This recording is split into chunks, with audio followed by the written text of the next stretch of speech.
Okay, this is going to be a channel update and kind of addressing some of the questions that we've been getting in the comments.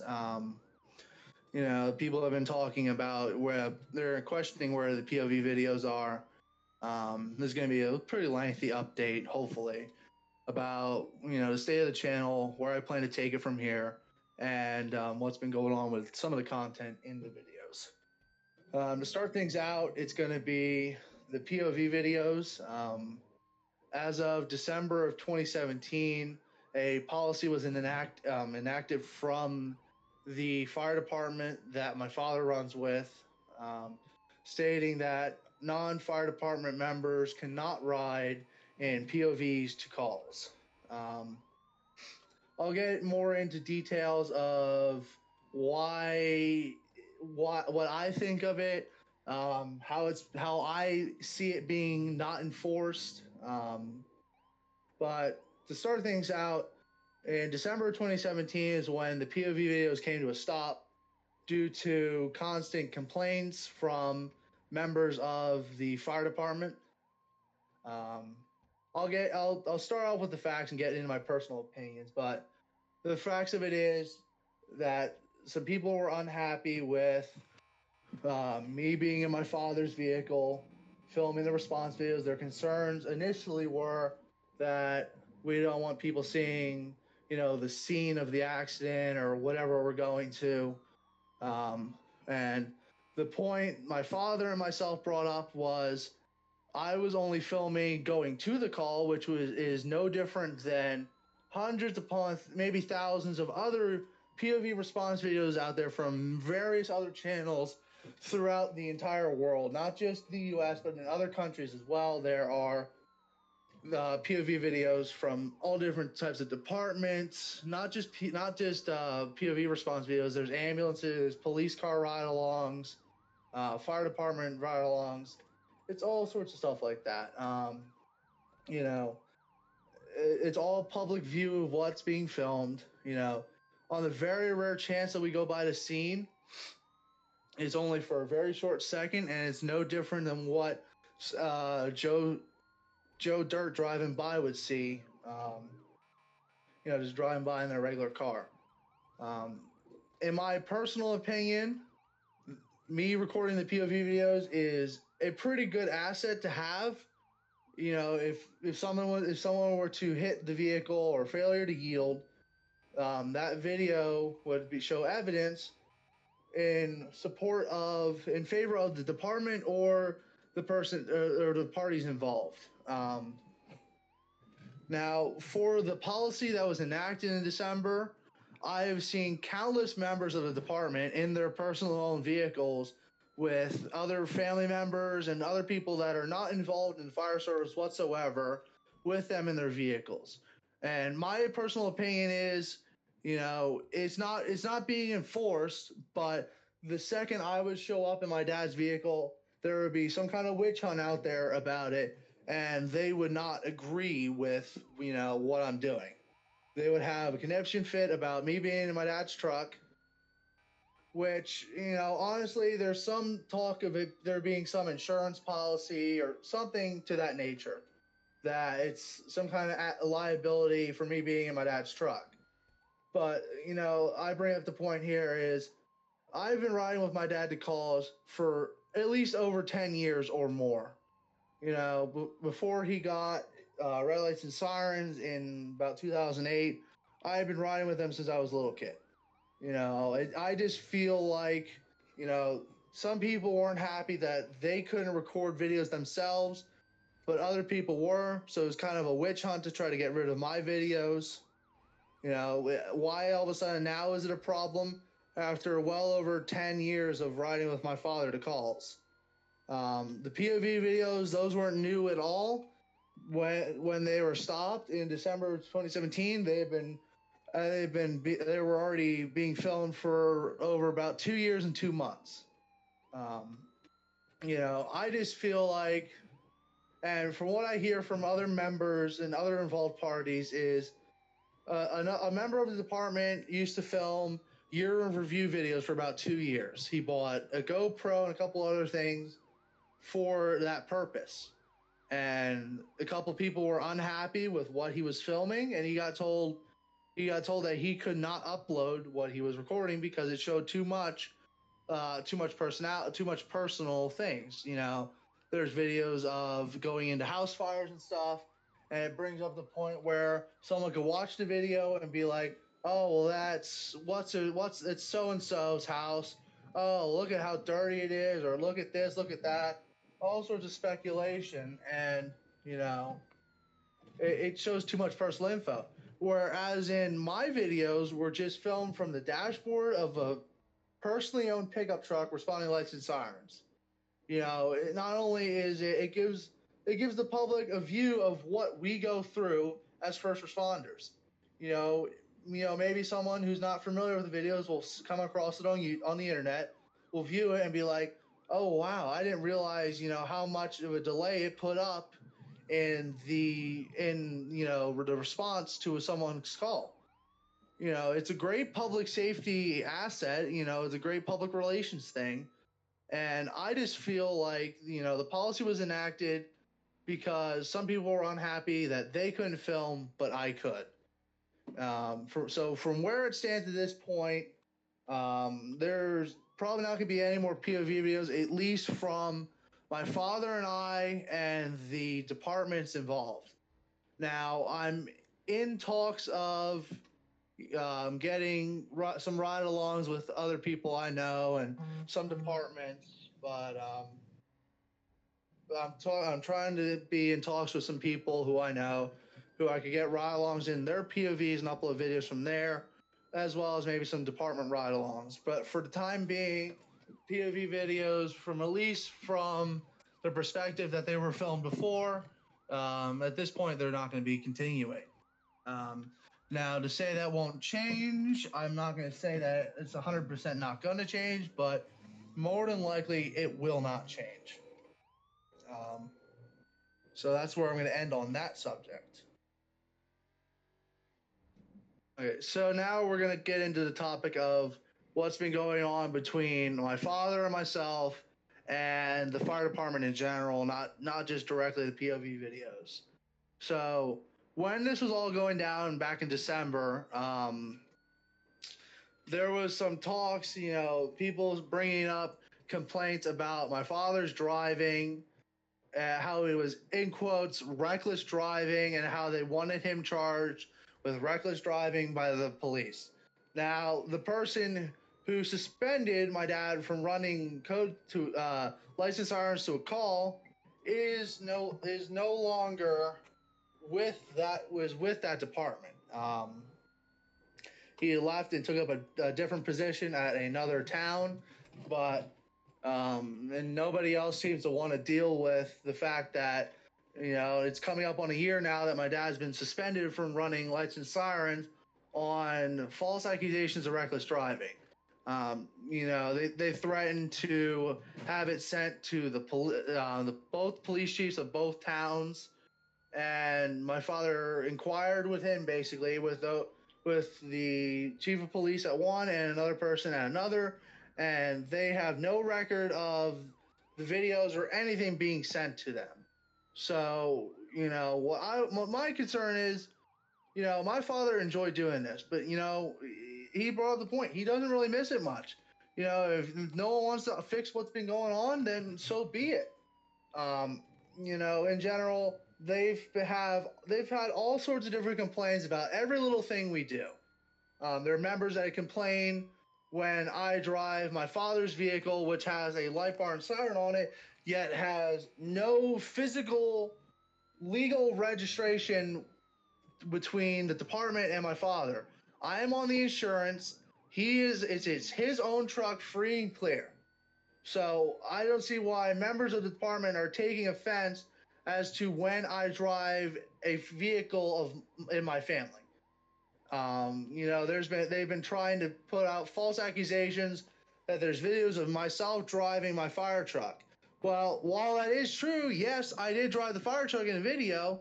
If anyone was paying any sort of attention, or they refused to pay attention to it, that the video was filmed in a parking lot at a business that is not even in the town of who they complain to.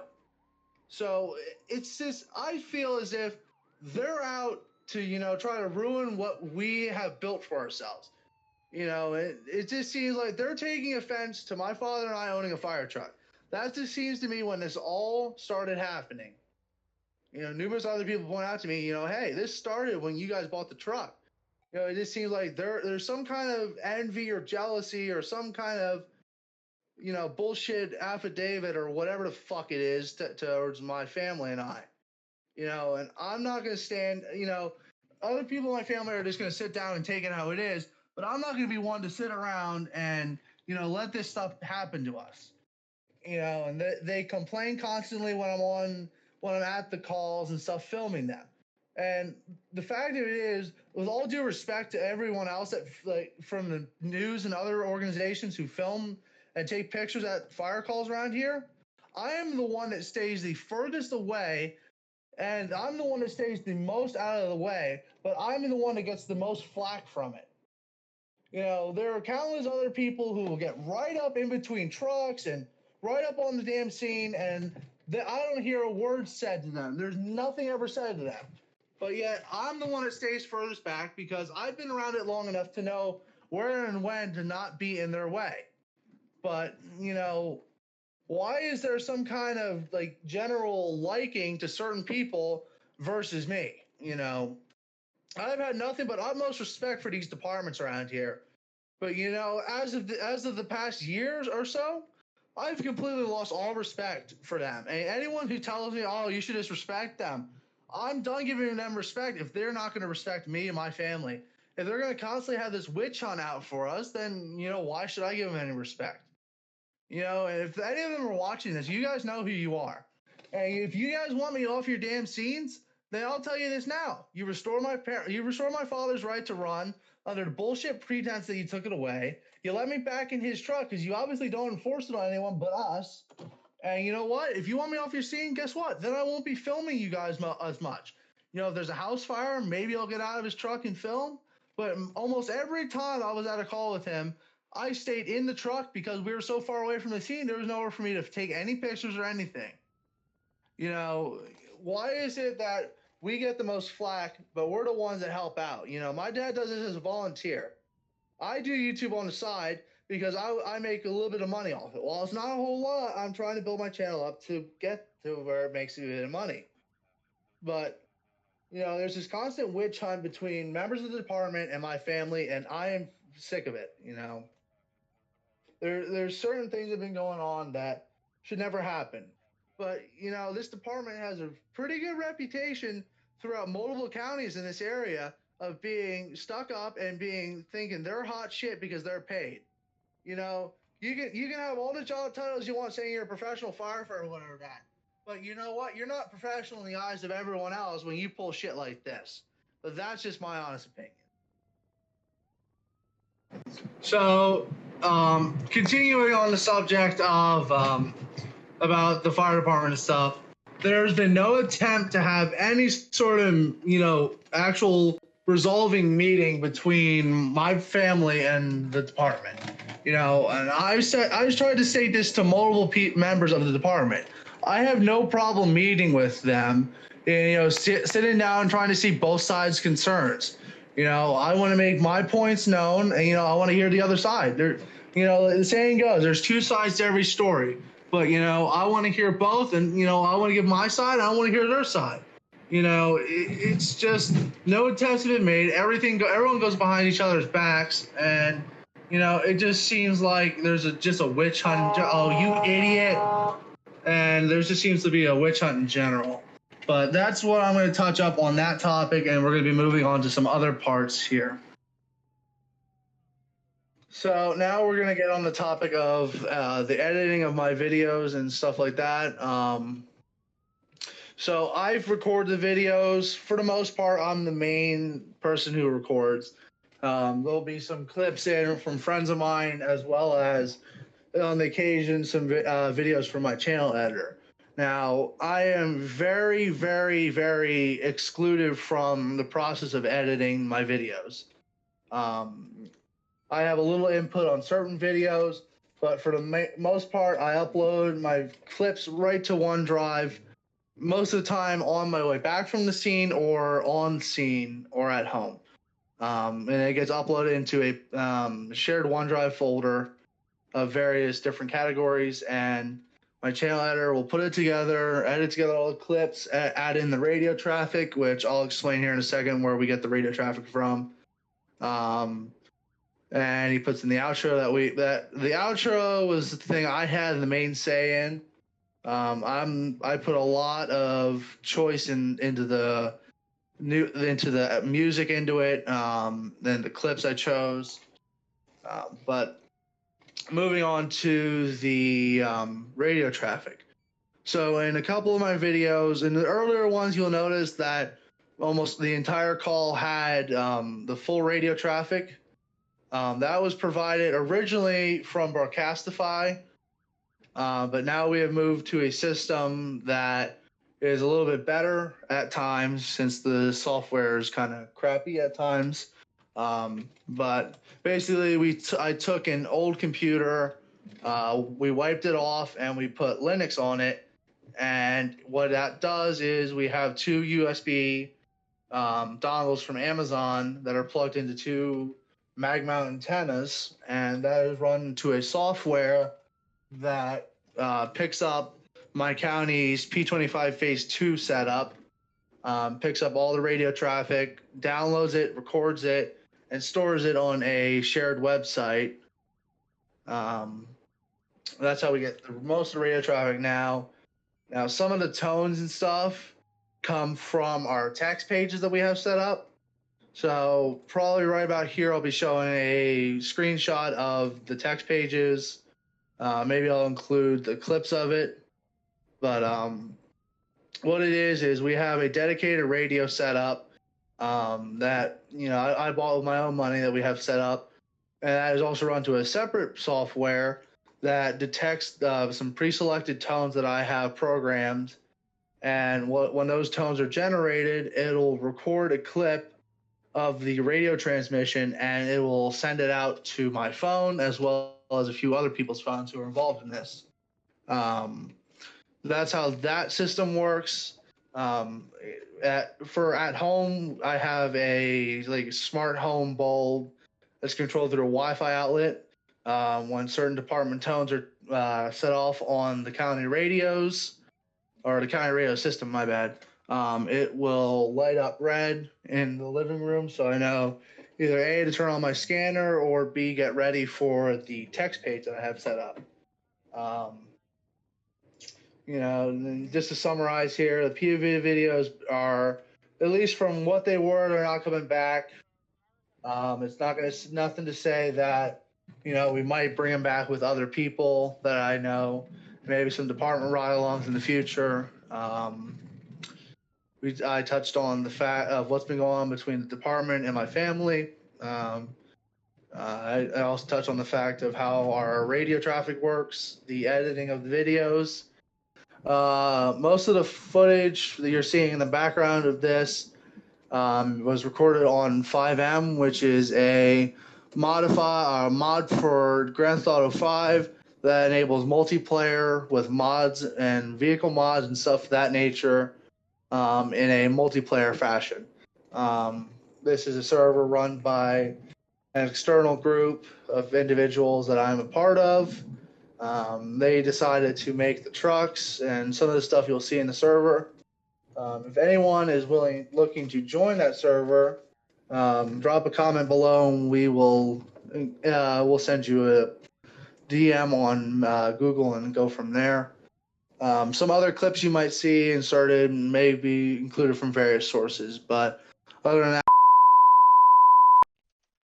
Hi, I'm the mysterious editor of these videos who is going to explain to you 3 quick little points. First off, I control what goes in the videos, like this random part I just added at the end. I also control the random little references, such as blocking certain little cars. I also control the tone detector, the scanner, all those little programs that help the channel run Without those, we'd have to rely on little scanners and such, which would cost a lot more money, which is a big problem. The setup we have now is cheap compared to certain Unity